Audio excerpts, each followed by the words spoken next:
जी हाँ दोस्तों, आप लोग कैसे हैं? उम्मीद करते हैं आप लोग बहुत अच्छे होंगे। आप सभी का स्वागत है, तहे दिल से नमस्कार है आदित्य राज प्रजापति की तरफ से। जी जी हाँ दोस्तों, आज मैं आपको बताऊंगा बिहार पुलिस कांस्टेबल सामान्य विज्ञान के प्रैक्टिस के साथ, जिसको मैं अपलोड करता हूं 7 बजे और रेगुलर 12 बजे लाइव क्लास चलाया जाता है और 9 बजे रात को आपको रेगुलर लाइव क्लास चलाया जाता है, जिसमें आप बिहार पुलिस की प्रैक्टिस बहुत ही बढ़िया से, बहुत ही अच्छे तरीके से कर सकते हैं। सो गाइस, चलते हैं सेशन को स्टार्ट करते हैं बिना समय गंवाए हुए, क्योंकि ये सेशन जो होते हैं 15 मिनट के सेशन होते हैं और 15 मिनट में आपके लाइफ को एक्सचेंज कर देता है, डायरेक्ट में बदल कर रख देता है। सो गाइस, रेगुलर आप 15 मिनट आप अपने समय मुझे दीजिए। चलो चलिए बात करते हैं, इस सेशन को पूरा देखिएगा 100% तक। गाइस क्या होता है कि जब तक हम पूरा सेशन को नहीं देखते तब तक हमारी पार्ट जो होती है कंप्लीट नहीं हो पाती। और साथ तक मैं आपको बताने वाला हूँ कि क्वेश्चन नंबर 1 और क्वेश्चन नंबर 2 और क्वेश्चन नंबर 25 जो है, इसका जवाब आपको 100% कमेंट बॉक्स में देना होता है। अगर मैंने हार्ट का सिंबल दिया तो that your answer will be right. So guys, चलते हैं सेशन को स्टार्ट करते हैं। जैसा कि फ्रेंड्स आप देख सकते हैं कि 1 नंबर क्वेश्चंस आपके स्क्रीन पे आ चुके हैं और इसको 100% आपको पढ़ना होगा और इसका जवाब आपको कमेंट बॉक्स में देना होगा। और इस तरह के नए नए अपडेट पाने के लिए ऑनलाइन एग्जाम को सब्सक्राइब कीजिए, लाइक कीजिए, बेल आइकन को प्रेस कर लीजिए कि पल पल की खबर आपको प्रोवाइड मैं करता रहूँ। सो गाइस, बात करेंगे क्वेश्चन नंबर 1 कि निम्न में से कौन सी धातु H2O से क्रिया करती है और अभिक्रिया उत्क्रमणीय होती है। निम्न में कौन सी धातु H2O से अभिक्रिया करती है और अभिक्रिया जो होती है क्या होती है? उत्क्रमणीय होता है। Fe होता है, Cu होता है, Na होता है, Zn होता है। तो 1 नंबर क्वेश्चन की बात क्या होंगे, इसका जवाब आपको 100% कमेंट बॉक्स में देना होगा। चलते हैं क्वेश्चन नंबर 2। तो क्वेश्चन नंबर 2 की तरफ चल रहे हैं फ्रेंड्स और देखते हैं क्वेश्चन नंबर 2 क्या कर रहे हैं। देख सकते हैं क्वेश्चन नंबर 2 जो है करेक्ट, निम्न में से कौन एक द्रव धातु है। जी हाँ दोस्तों, आपको बता निम्न में कौन से जो है ऑप्शन जो दिया गया 4 में, उसमें कौन सा द्रव अधातु है। अधातु को ऑप्शन बताना है कि Hg है, H है, C है या P है। तो क्वेश्चन नंबर 1, क्वेश्चन नंबर 2 और क्वेश्चन नंबर 25 का जवाब आपको 100% कमेंट बॉक्स में देना होगा। चलते हैं गाइज, आप इसे याद कर लेंगे, ठीक है। मैं आपको 5 सेकंड का समय दूंगा, क्वेश्चन बोल के खुद से मिला लेंगे कि आपका आंसर जो है सही है या गलत है। चलिए गाइज, 3rd नंबर क्वेश्चन की बात करते हैं कि निम्न में से कौन एक क्षारीय ऑक्साइड बनाएगा। जी दोस्तों, आपको मैं बता दूं कि निम्न में से कौन एक क्षारीय ऑक्साइड बनाएगा। तो ऑप्शन आपको दिखाई दे रहे हैं, ऑप्शन आपके सामने 4 होंगे। कॉपर है, H है, C है, एस है। तो निम्न में से कौन एक क्षारीय ऑक्साइड बनाएगा। तो ऑप्शन नंबर आपको A B C D करके दिया गया। तो 3 नंबर क्वेश्चन का राइट आंसर क्या होंगे, फटाफट इसका जवाब दीजिए। कॉपर होगा। इतना समय मैंने आपको दिया है, खुद से आप क्या कर सकते हैं, टच कर सकते हैं। चलिए गाइस, बात करते हैं 4 नंबर क्वेश्चन की। और 4 नंबर क्वेश्चन देख सकते हैं कि निम्न में से कौन सी धातु H2 से आसानी अभिक्रिया कर हाइड्राइड बनाती है।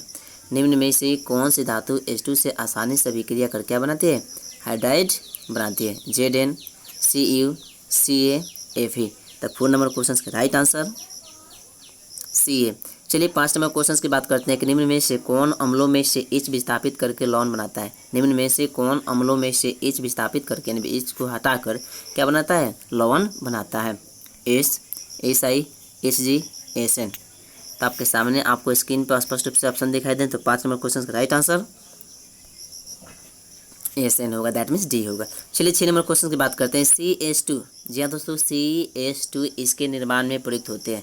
CH2 किसके निर्माण में प्रयुक्त होते हैं, आपको इसका जवाब सो गए। चलिए बात करते हैं क्वेश्चन नंबर 6 फिर से।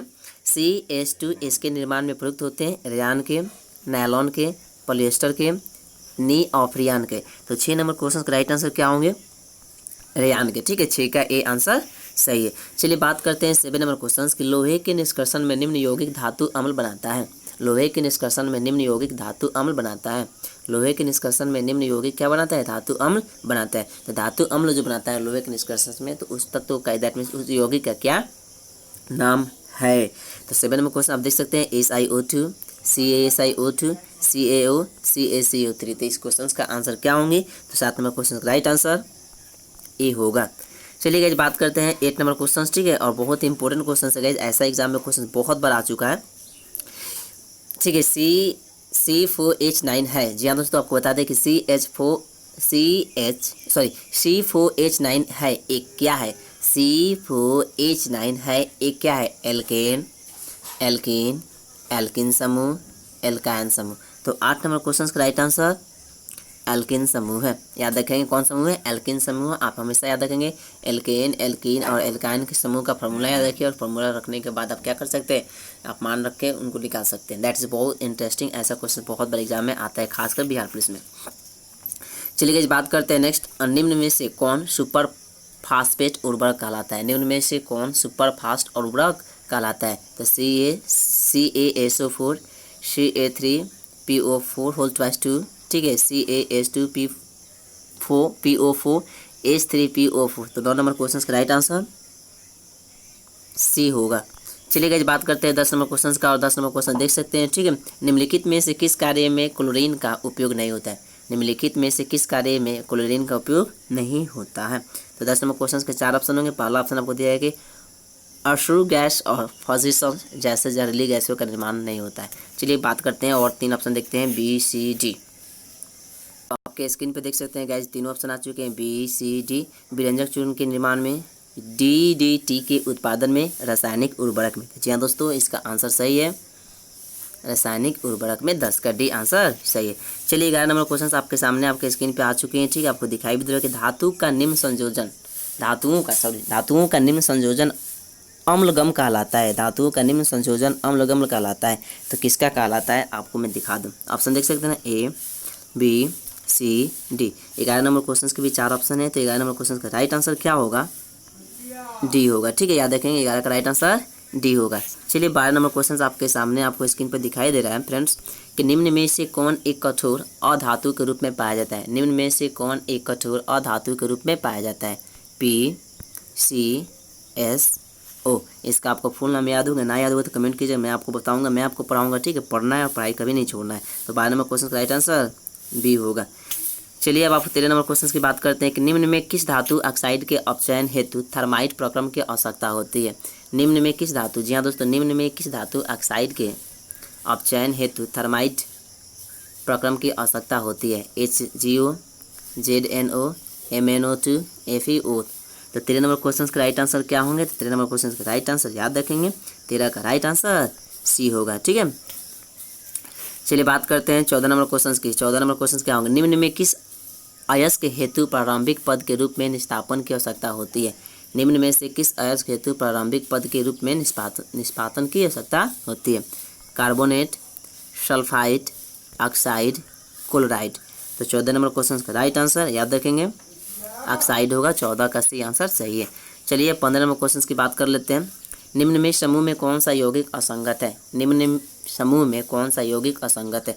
आप देख सकते हैं यहाँ पर चारों आपको दिया गया, इसमें से कौन सा असंगत है? इसका जवाब आपको देना है A B C D। तो 15 नंबर क्वेश्चन का राइट आंसर क्या होंगे? HCl है, ठीक है। चलिए गाइस बात करते हैं 16 नंबर क्वेश्चन। और निम्न में से कौन एक उदासीन ऑक्साइड नहीं है? निम्न में से कौन एक उदासीन ऑक्साइड नहीं है? तो NaO, NO, CO, CO2। तो 16 नंबर क्वेश्चन का राइट आंसर क्या होंगे? तो याद रखेंगे 16 का राइट आंसर डी होगा। चलिए इतना समय दे रहे हैं ताकि आप भी सॉल्व कर पाएँ, और ठीक है, और आप भी खुद से याद कर पाएँ। कौन सा सक्रिय धातु ऑक्सीजन से अलग है? कौन सा सक्रिय धातु ऑक्सीजन से अलग है? NaCuMgZn। तो 17 नंबर क्वेश्चन का राइट आंसर बी होगा। चलिए 18 नंबर क्वेश्चन का बात कर लेते हैं कि निम्नलिखित में किस पर धनायन है? निम्नलिखित में से किस पर धनायन है? तो आप देख सकते हैं ऑप्शन यहाँ पर दिया गया A particles, alpha particles, X ray, Y rays. तो 18 नंबर क्वेश्चन का राइट आंसर क्या होंगे? अल्फा पार्टिसिपल्स, ठीक है। ए और बी देख सकते हैं गाइस, ऑप्शन भी सेम है, ठीक है। 19 नंबर क्वेश्चन, तांबा और टीन की मिश्र धातु कहलाती है। तांबा और टीन की मिश्र धातु कहलाती है तो क्या कहलाती है? पीतल, सोल्डर, कांसा, नाइक्रोम। तो 19 नंबर क्वेश्चन का राइट आंसर कांसा कहलाती है, 19 का सी याद रखेंगे 100%। चलिए 20 नंबर क्वेश्चन की बात करते हैं कि अयस्कों से धातु के निष्कासन का विज्ञान कहलाता है। अयस्कों से धातु के निष्कासन का विज्ञान कहलाता है तो क्या कहलाता है? मीटेरोलॉजी, मेट्रोलॉजी, हाइड्रोलॉजी। तो 20 नंबर क्वेश्चन का राइट आंसर क्या होंगे? याद रखेंगे मेट्रोलॉजी, ठीक है। 20 का भी आंसर सही है। चलिए 21 नंबर क्वेश्चन, ऑक्सीजन की अपर्याप्त आपूर्ति में जब कार्बन को जलाया जाता है, ऑक्सीजन की अपर्याप्त आपूर्ति में जब कार्बन को जलाया जाता है तो कौन सा यौगिक बनता है? तो ऑप्शन आपको दिखाई देंगे, ठीक है। 21 नंबर का पहला ऑप्शन कार्बन डाइऑक्साइड। चलते हैं ऑप्शन बी, सी और डी देखते हैं, उसके बाद बाकी सब क्वेश्चन को देख लेते हैं। तो आप देख सकते हैं फ्रेंड्स, आपके सामने 21 नंबर क्वेश्चन के बी, सी, डी ऑप्शन आ चुके हैं। तो कह रहे हैं कार्बन मोनोऑक्साइड, कार्बोनिक अम्ल या कार्बोहाइड्रेट। तो फिर से एक बार देख लेते हैं, ठीक है। 21 नंबर क्वेश्चन की आपका डाउट जो 100% क्लियर हो जाए, और क्वेश्चन क्या है तो क्वेश्चन मैं पढ़ देता हूँ, बता देता हूँ, आप उसे याद रखें। कहा जा रहा है कि ऑक्सीजन की अपर्याप्त आपूर्ति में, ऑक्सीजन की अपर्याप्त आपूर्ति में जब कार्बन को जलाया जाता है, ऑक्सीजन की अपर्याप्त आपूर्ति में जब कार्बन को जलाया जाता है तो कौन सा यौगिक बनता है। ठीक है, तो कौन सा यौगिक बनता है, तो याद रखें कार्बन मोनोऑक्साइड बनता है। ठीक है, 21 नंबर क्वेश्चन का राइट आंसर बी होगा। अच्छी बात है। चलिए 22 नंबर क्वेश्चन इसको देखते हैं। 22, 23, 24 देखेंगे और 25 नंबर क्वेश्चन का जवाब आपको कमेंट बॉक्स में देना होगा। और इस तरह के पल पल के अपडेट पाने के लिए ऑनलाइन एग्जाम्स को सब्सक्राइब कीजिए, लाइक कीजिए, वीडियो को शेयर भी कीजिए कि अधिक से अधिक सेशन में स्टूडेंट आ पाए। जब मैं लाइव 12 बजे पढ़ाता हूँ और 9 बजे रात को पढ़ाता हूँ। ठीक है, अभी 2 सेशन पढ़ा रहा हूँ, फिर आपको 2 सेशन और पढ़ाऊँगा रीजनिंग और मैथ का बहुत ही जल्द। निम्नलिखित में से कौन एक परिवर्तनशील तत्व है। जी हाँ दोस्तों, आपको बताना है कि निम्नलिखित में से कौन एक परिवर्तनशील तत्व है।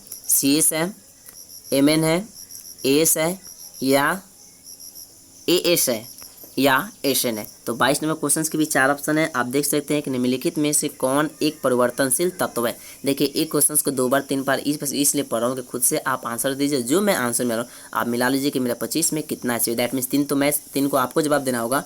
ठीक है, और 22 को क्वेश्चन जो बच गया उसमें देखिए कितना आपका सही हो रहा है। CS है, ये इंपॉर्टेंट रखता है, ये मायने रखता है कि आप पढ़ाई कैसे कर पाते हैं। ठीक है, 23 नंबर क्वेश्चन देख सकते हैं। 2.2 डाईमेथिल, जी हाँ दोस्तों 2.2 डाईमेथिल प्रोपेन का साधारण नाम है।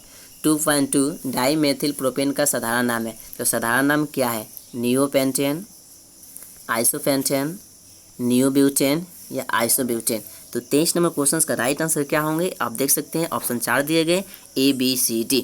तो 23 का राइट आंसर क्या होगा, गैर ध्यान से सोचेंगे और 23 का राइट आंसर क्या होंगे। तो 23 का राइट आंसर A होगा। अब बात करते हैं चलिए 24 नंबर क्वेश्चन। जी हाँ दोस्तों, अब आपको हम दिखाते हैं 24 नंबर क्वेश्चन की निम्न के C2H5OH, निम्न के C2H5OH के साथ अस्थिरीकरण पर एथिल ब्यूटेनोएट बनेगा। एथिल ब्यूटेनोएट बनेगा। तो आपको ऑप्शन देख लीजिए ABCD आपको ऑप्शन दिया गया है, उसका सूत्र भी दिया गया और उस सूत्र को देखिए आपको कुछ लगाया गया ना। ठीक है, तो उस कंडीशंस में ये ब्यूटेनोएट बनेगा। तो आपको बताना है इसका रासायनिक सूत्र क्या होंगे, एथिल ब्यूटेनेट का रासायनिक सूत्र क्या होंगे। तो 24 नंबर क्वेश्चन का राइट आंसर D होगा। जी हाँ दोस्तों, याद रखेंगे 24 नंबर क्वेश्चन का राइट आंसर D होगा। और 25 नंबर क्वेश्चन में आपको दिखा रहा हूँ, पढ़ रहा हूँ, समझा रहा हूँ, उसका जवाब आपको 100% कमेंट बॉक्स में देना होगा। बहुत ही बढ़िया क्वेश्चन है गाइस। ठीक है, इस तरह के रेगुलर आपको मैं 25 क्वेश्चन कराता हूँ, फिर लाइव में से 100 क्वेश्चन कराता हूँ, फिर रात को 50 क्वेश्चन कराता हूँ। दैट मीन्स मैं प्रतिदिन आपको क्वेश्चन कराता ही रहता हूँ। प्रतिदिन पढ़िए, पर रुकना मना है। एक वसीय अम्ल की, जी हाँ दोस्तों, एक वसीय अम्ल की निम्न से अभिक्रिया पर CO2 बनता है। एक वसीय अम्ल की निम्न से अभिक्रिया कर CO2 बनता है। तो CO2 बनता है तो कौन से अम्ल से बनता है, उस अम्ल का रासायनिक नाम क्या है आपको यही बताना है। तो CH3OH, NaOH, NaSCO3, C2H5OH। तो 25 नंबर क्वेश्चन का ऑप्शन आपको दिखाई दे रहे हैं। इसका जवाब क्वेश्चन नंबर 1, क्वेश्चन नंबर 2 और क्वेश्चन नंबर 25 का जवाब आपको कमेंट बॉक्स में देना होगा। मैंने हार्ट का सिंबल दिया, तो दैट मीन्स आपका बुझिए कि आंसर 100% सही है। सो गाइज, मिलते हैं अगले वीडियो में अगले अपडेट के साथ। Thanks for watching this video. Please subscribe this channel and share this video and please comment.